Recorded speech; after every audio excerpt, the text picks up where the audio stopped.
What is up, YouTube fam? Robbie C here. Today we are going to talk about how to bust through plateaus that you may be facing in your disc golf game because you may be feeling stuck. But before we dive in, I have to ask the most important question. How you doing today, Clint? You having a good one? So catch me if I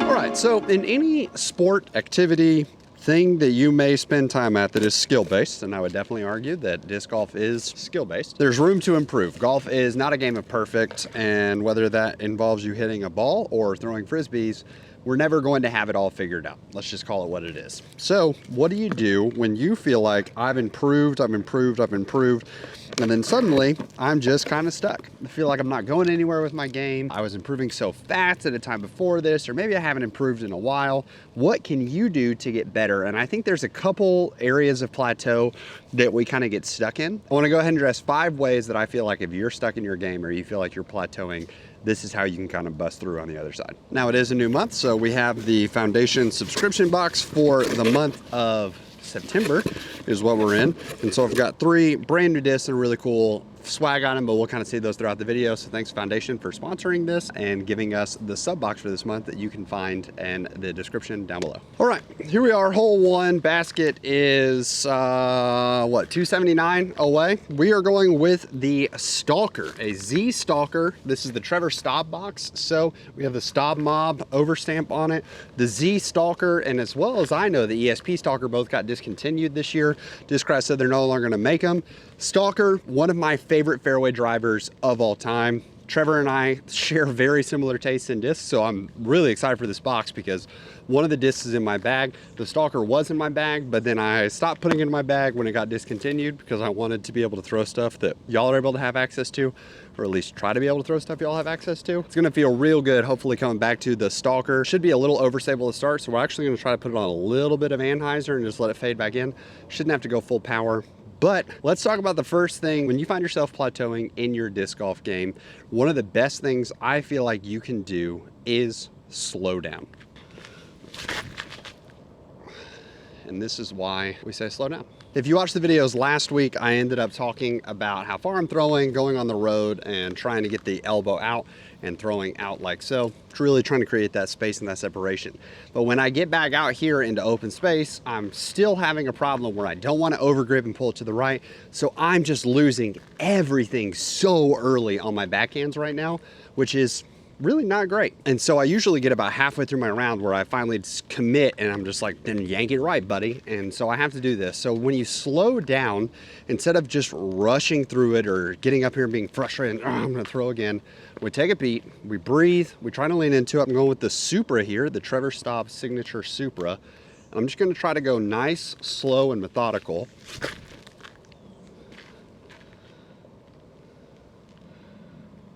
And it was a better flight.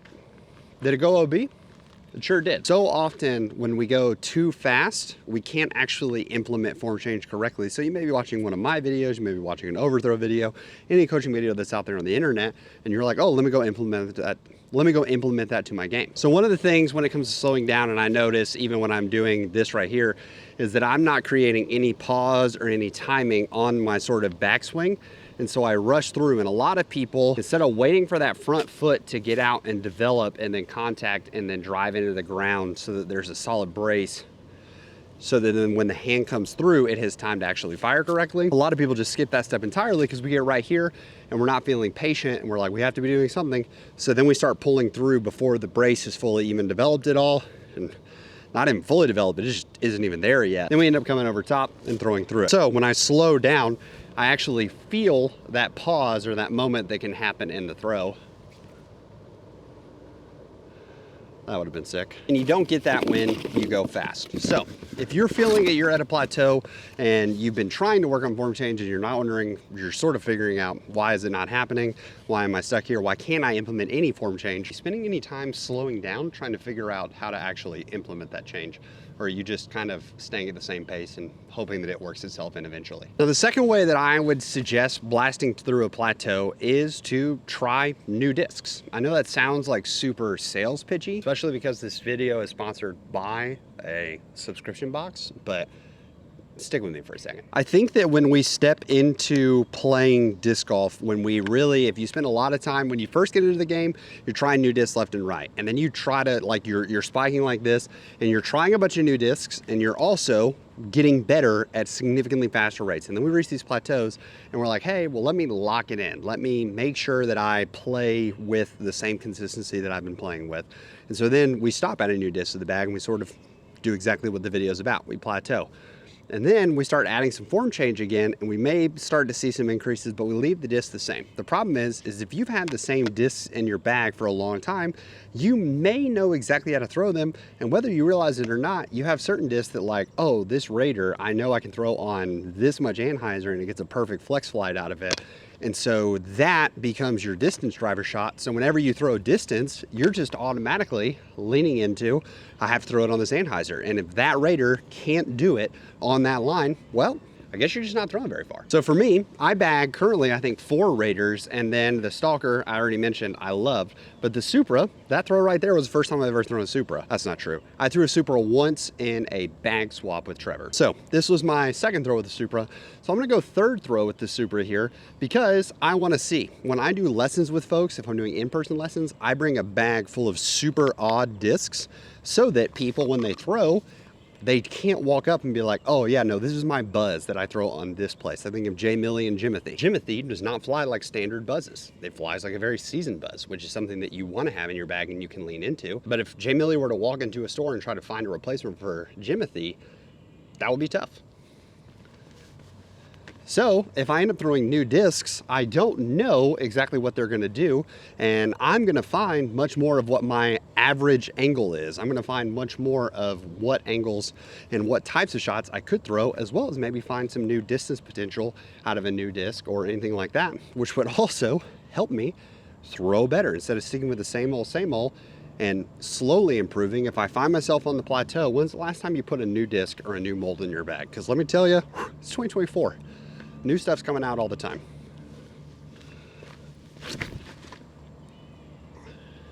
See? That one I got over on a little bit, and because of that, it turned over. I thought that first shot, I guess I threw super nose up, so it faded, like it stood up and then it faded. That one never stood a chance.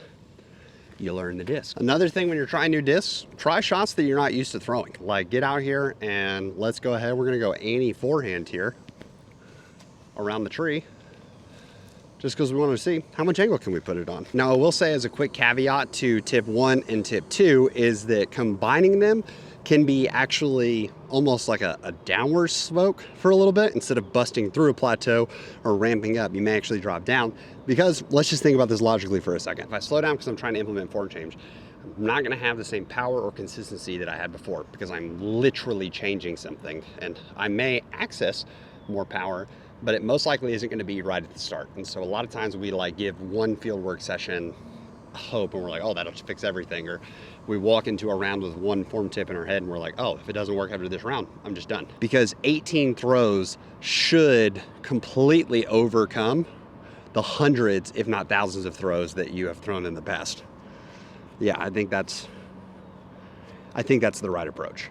It's not the right approach. But when we're trying to implement those changes, we can add new discs to the bag, and suddenly we're like, oh, well, this just isn't going anywhere. Maybe it's because you don't have power access to it. So if you're staying with your form as is, try some new discs. However, if you want to implement form change, stick with the stuff you know and adjust accordingly. I think that these can go hand in hand over time, especially one after the other, but you definitely don't want to necessarily drive into both at the same time. Now, one of the best ways that you can find new discs is obviously the subscription box, and I want to show you the Trevor Staub box. Each box comes with a super exclusive card, which kind of gives you a vibe of the box, as well as telling you why certain things were included. In case of this month's box, Trevor Staub box 2.0, you end up with a letter from Trevor explaining why he sort of picked the discs he has to go in the box. So I want to show you what we got. So a Raider, which is a tried and true classic. I mean, it's easy distance if you start leaning on those distance drivers. It's got the same fade as a Destroyer, but it also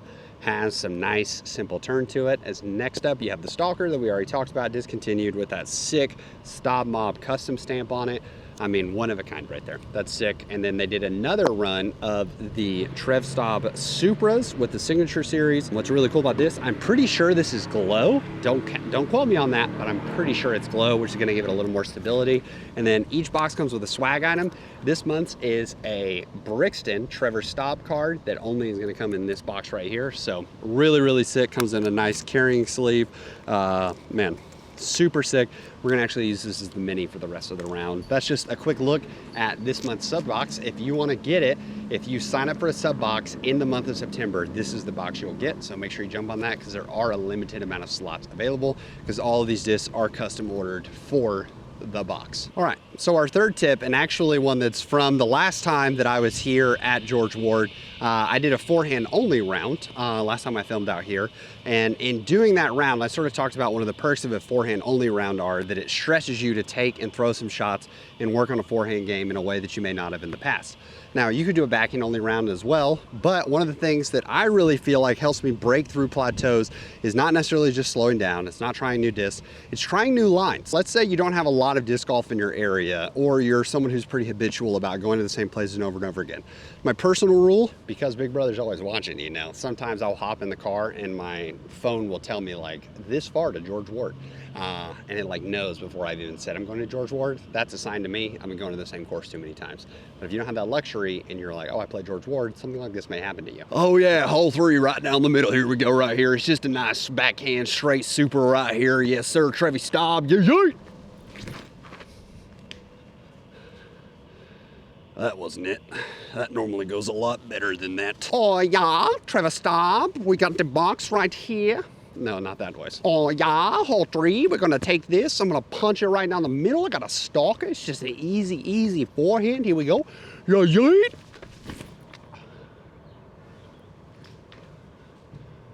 Huh.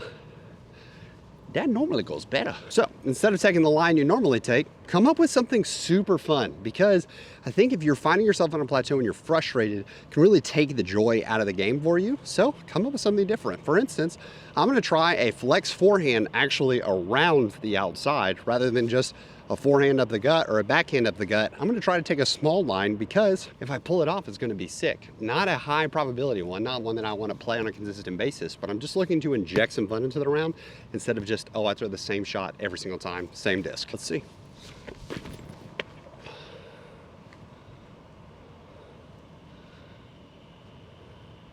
I mean, that was sick.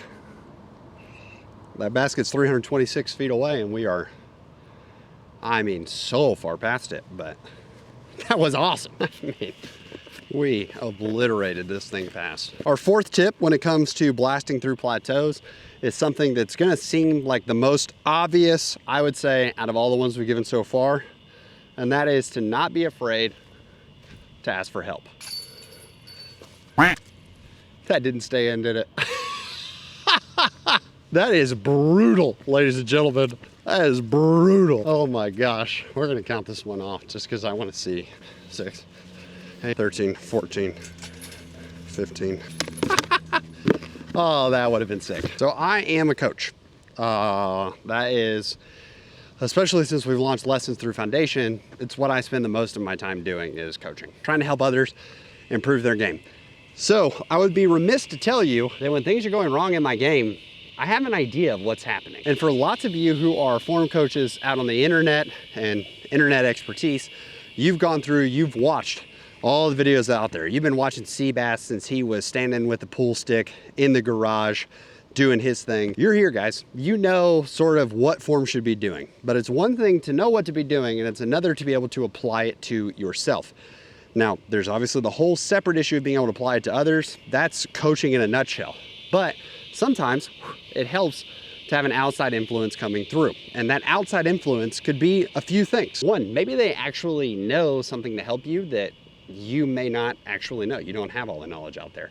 Two would be maybe there's something that you think is the issue, but they have a little more knowledge on it. And so what you think is the issue is not actually the main issue holding you back.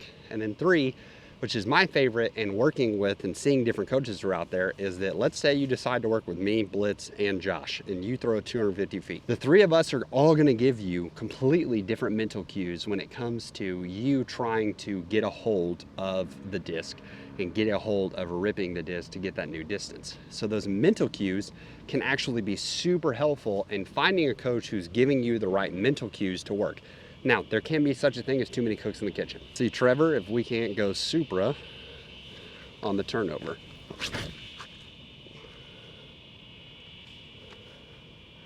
Well, that branch was a little rude, wasn't it? I actually really liked that.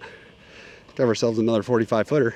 Let's see if this Super decides to go in. Like I said, I have helped so many people figure out their games that even myself, I am working with a coach in the background to help me with my game, because it's just helpful having other eyes and influences in there. So this is not, we've pushed lessons for me a lot. I don't really want this to be an ad for lessons for me. You can find someone locally, find someone to work with. Just get other eyes on your form if you're feeling stuck, so that you can help blast through that plateau.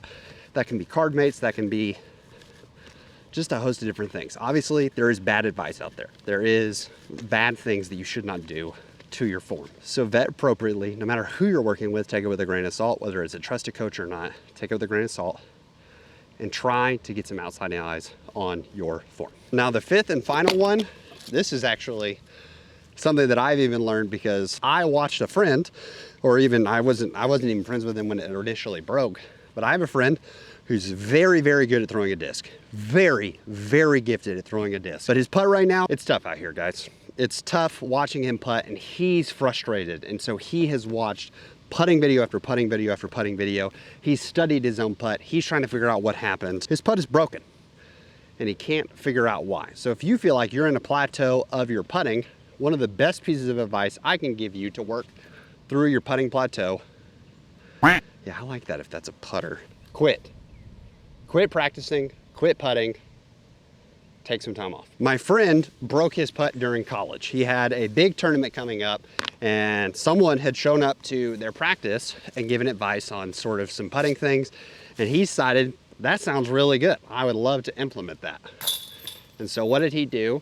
He went home and he just started practicing a lot. He sent thousands of reps trying to implement this new change of the tip the guy had just given him. Fortunately, it changed his putt, and not like Alphaba, for the better. He grinded out thousands upon thousands of reps trying to implement the change, and then had one of the worst putting performances of his life during the tournament, because he was completely in his head, trying to fix a plateau, trying to do the right thing, putting in the work, putting in the effort, putting in the time. Y'all, he did everything right. The problem was, after the tournament, he decided to try to go back and fix it. He decided that, what if I was able to sort of go back to my old putt? But he had put in so much time on the new putt that he lost his old putt. And then he decided, well, if I just keep practicing this new putt, maybe I'll get it back, or I can even practice trying to go back to the old putt. So he just kept practicing. Let me tell you, years later, his old putt's gone, and he never found a great new putt. And that's what he's in the process of right now, is trying to just basically start over from scratch. So instead of being in the plateau and going up, his putting woes caused him to be on the plateau and sink into a valley on the putting green. And that's not something I want for you. If you find that you have a really bad or out of character, I would say, putting performance one weekend, what I don't want you to do is necessarily go to the putting green and just put in tons and tons of reps, because most likely what's happened is you've picked up some sort of weird hitch in your putt, or something's happening that's different from what success you may have found in the past. And therefore, you just practicing over and over again is actually going to grind that new hitch into consistency. An example of this, I want to say 3 or 4 weeks ago, I played in a tournament, and I was in the middle of round one, prepping for round one, and I noticed something was off with my putt. And I talked about this in a video. I ended up deciding to switch to a straddle putt because I knew my straddle putt would be fine. Did that, grinded some stuff out for a quick second between the rounds, found the putt again. And then that next weekend, I went to practice putt and do my thing because I took the week off and the hitch was still there. So I went into the round that I was playing that weekend and I said, hey, I'm not even gonna putt like normal. I'm gonna putt weird, because the last thing I wanna do is grind this rep in and really mess up my putting. What happened on that weekend round where I didn't practice my putt and I knew my putt was off? Surprise, surprise, I putted terribly. And that may be really discouraging for folks, but honestly it wasn't, because I knew that I had put in the time and I worked on my putt, and because I'd done that, I was actually able to take another week off, and then when I came back, my putt was right back to normal. I thought about everything that makes my putt, and I went back to doing that. That's where putting in the reps and the time before had helped. Now I know someone's gonna ask, well, Mr. YouTube man, that's great if you already have a good putt, but what if I don't have a good putt? What am I supposed to do here? Also, Caleb, if you wanna message me and let me know what I'm supposed to do with this, I don't know what to do with this. Then I would say, work on a routine, build a routine. But when you start practicing and you start seeing yourself miss consistently during your practice, stop putting right there. Just quit for the day. Even if it was a 5-minute session, stop. If we are practicing and working on things and we're just seeing the putter miss over and over again, we're not as concerned with the result of the putt when we're trying to build a routine, because we want to build something that feels comfortable and consistent and repeatable. But it's impossible to think that if I have watched multiple putts miss the basket over and over again, that I'm not training my brain, this is how I miss, which will inherently lower my subconscious confidence in my putt. So these are just 5 quick tips to help you sort of blast through your putting plateaus and your performance plateaus that you may find yourself in. But obviously, I didn't cover every tip out there, so I want the comment section, as usual, to be a great place for you to find help in blasting through plateaus that you find. So if you found yourself struggling in disc golf, what is something that you implemented into your game or you did that helped you feel like you found the next step or next stage of your game?